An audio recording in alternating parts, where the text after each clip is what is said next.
बच्चों, कैसे हैं आप सब। आई होप आप सब बहुत अच्छे से होंगे।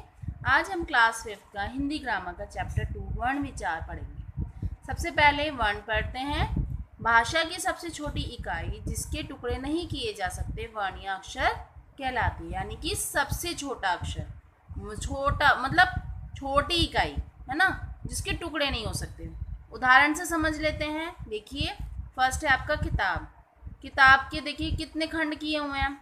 क प्लस ई प्लस त प्लस आ प्लस ब प्लस अ बन गया किताब। कितने अक्षर हैं इसमें? 6 अक्षर हैं किताब में। मछली म प्लस अ प्लस छ प्लस अ प्लस ल प्लस ई मछली। कितने अक्षर हैं मछली में? 6 अक्षर। वर्ण के भेद। वर्ण के 2 भेद होते हैं, स्वर और व्यंजन। स्वर क्या होते हैं? जिन वर्णों के उच्चारण में हवा बिना किसी रुकावट के मुख से बाहर निकलती है। जब हम कुछ बोलते हैं, जिन वर्णों को हम बोलते हैं, तो हमारे मुख से जो हवा निकलती है वो बिना किसी रुकावट के निकलती है। ठीक है, उसको क्या कहते हैं? उसको स्वर कहते हैं। उन वर्णों को क्या कहते हैं? स्वर कहते हैं। जैसे अ, आ, ई आदि। ठीक है। स्वर के भेद। स्वर के 3 भेद होते हैं, ह्रस्व स्वर, दीर्घ स्वर, प्लुत स्वर। ह्रस्व स्वर, इनके उच्चारण में सबसे कम समय लगता है। ये संख्या में 4 होते हैं, अ, ई, उ और री ऋषि। ठीक है।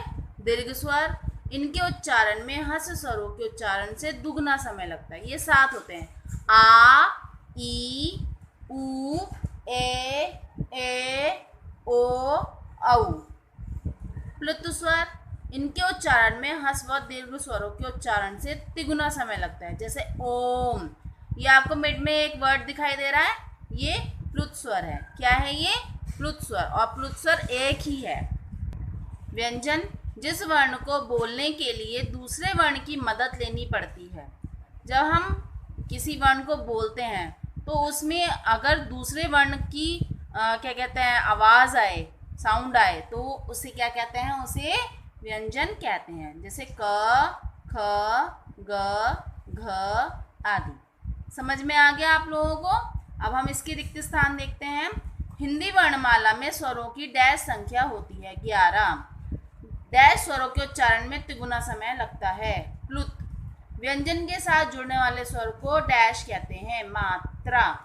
हिंदी की वर्णमाला में 11 स्वर, 35 व्यंजन, 3 अयोगवा तथा 4 डैश व्यंजन होते हैं। संयुक्त।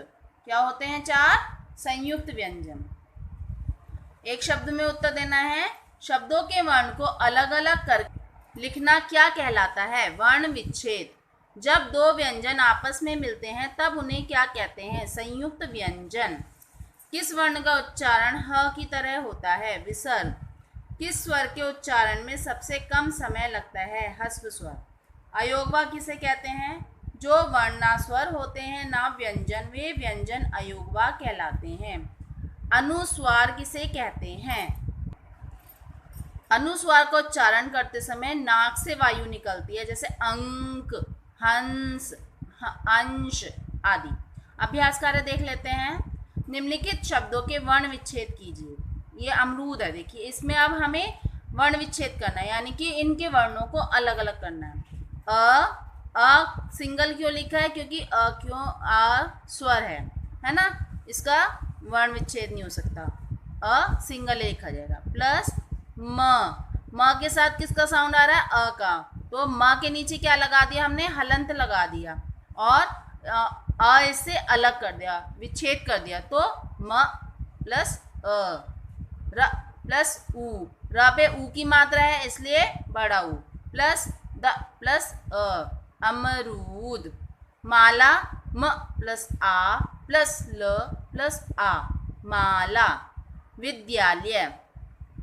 विद्यालय में व प्लस ई, छोटी ई की मात्रा है ना, प्लस द के नीचे ऑलरेडी हलंत है, इसलिए द के नीचे यहाँ हलंत लगाया है, क्योंकि इसमें कोई स्वर नहीं है, इंक्लूड नहीं है, इसलिए द के नीचे हलंत लगा के इसको ऐसे ही छोड़ दिया।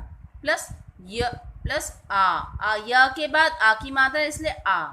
ल ल है ना, यहाँ पे अ सुनाई दे रहा है, तो ल के साथ ल प्लस अ, य प्लस अ, विद्यालय। विज्ञान व प्लस ई, व पे छोटी ई की मात्रा, और ये ज्ञ ज्ञानी है ना। ज्ञ ज्ञानी दो अक्षरों से मिलके बनता है, ज प्लस अया, है ना, प्लस आ प्लस न प्लस अ, विज्ञान। रेलगाड़ी र प्लस ए प्लस ल प्लस अ प्लस ग प्लस आ प्लस अण प्लस ई, रेलगाड़ी। निर्देशानुसार सभी के दो दो उदाहरण देने हैं। संयुक्त व्यंजन के शब्द कक्षा, त्रिदेव। आगत शब्दों के उदाहरण डॉक्टर, कॉपी। अनुनासिक के प्रयोग से बने शब्द चांद, दांत। र तथा उ की मात्रा के शब्द रुपया, रुकना। ठीक है, अब आप लोग इसको अच्छे से लर्न करना। And take care, bye.